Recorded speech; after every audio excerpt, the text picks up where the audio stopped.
What's going on, everybody? Here, and yes, here we are to celebrate the 2022-2023 Sacramento Kings season. It was a season to remember, one I will never forget. Again, 17 years of no playoffs, 17 years of sucking, 17 years of just being abysmal through my middle school, high school, and college years. And finally, we have this resurgence, this 1 year of just, for me, greatness. For a lot of Sacramento Kings fans that didn't jump ship, that didn't trade teams, that stayed loyal, we had this 1 year of greatness that was just awesome. A lot of highs and lows with this season. Sabonis broke his hand, beginning of the season, and played the whole time, even in the playoffs too. His right hand, which is good, it's not his dominant hand, but still, he broke it, and he will probably get surgery this offseason. Just, all kinds of crazy stuff that just happened. We had the leading, Keegan Murray, got to give a big shout out to Keegan Murray. He broke the record for, I think he passed Donovan Mitchell and Damian Lillard of most three-pointers in a season by a rookie. He broke that record. It was fantastic. Keegan Murray was awesome. I think he's going to have a great breakout year in season 2.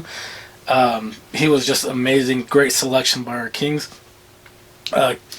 Herder had a fantastic season too, shooting 40% from 3 and just showing why we acquired him. Great stuff from Herder. He, had really good length too. Defense is suspect, but it is what it is. Our whole defense is suspect. Sabonis, what can you say about Sabonis besides the playoffs? But regular season, he was just a madman, leading the league in rebounds, doing everything. The DHOs changed our whole entire franchise. He unlocked Fox. Fox became a superstar. The world knows who Fox is now. We all knew what Fox had been doing. It's not like he just made a big leap this season. The world knows now.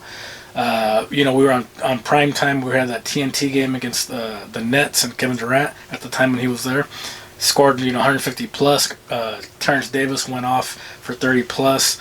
We just blew him out on live TV, national TV, and just a bunch of the beam, light the effing beam, right? That was a thing this year, and something I really, really enjoyed. The beam was so awesome to see. And I love what they did with it. Just a giant, big, purple, obnoxious beam that you can be seen. You can see it from all over Sacramento, even farther.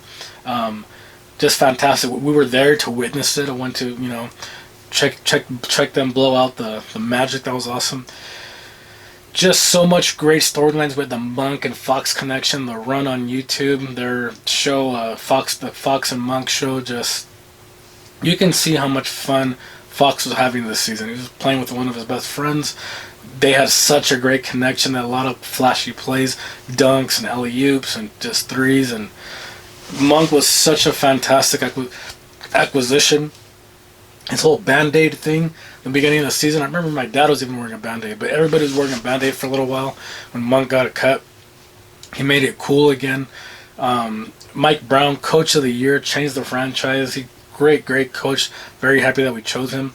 Shout out to Monty McNair for putting the team together as well.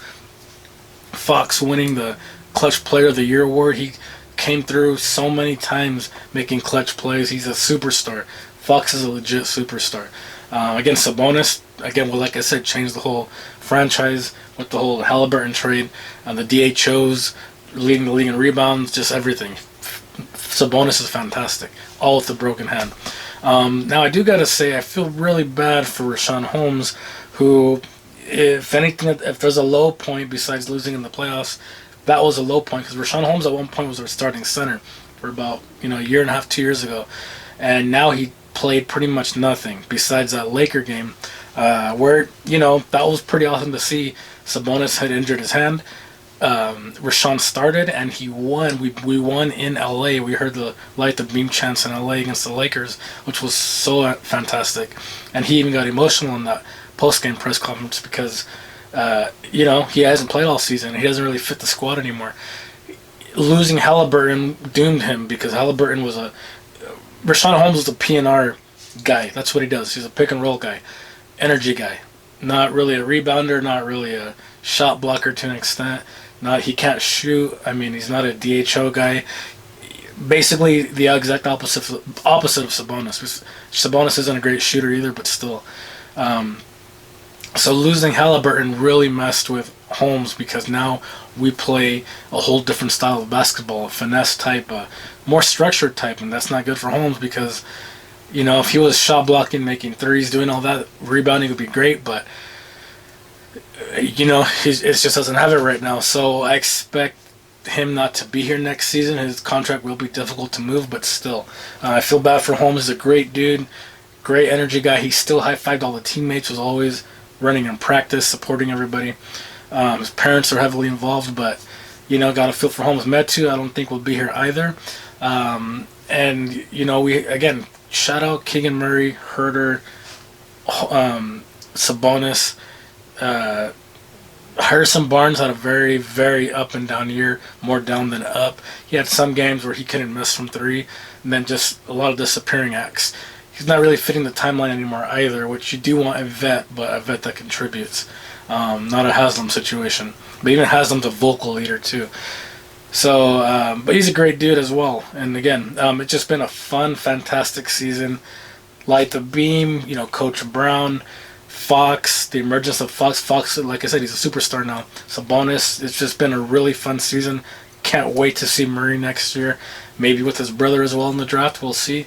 But I expect us to get better, to get stronger, to get faster, younger, and make another leap. This was a great stepping stone. It sucked, bittersweet to lose to the Warriors in the playoffs, but it was so awesome to see us in the playoffs, see Kings in playoffs in the same sentence, see us on ESPN all the time, on TNT, and just everybody talking about the Kings, the young, fast, hungry Kings. Warriors just played better. Steph went nuclear, and it is what it is. But it was nice to see us take the defending champs to 7 games. But man, to lose in Sacramento hurts so much. So you gotta celebrate the Kings. We had a great season, exceeded a lot of expectations, did more than I thought. Got the 3rd seed, hosted 4 playoff games, and didn't, finish how we wanted to, but this is great experience. Hopefully our guys step up next year. We got the experience now, and we can go higher from here. Let's just make a run, go deeper in the playoffs. Let's win a ship. Sacramento, let's keep the beam, light the beam. Let's do it. This is the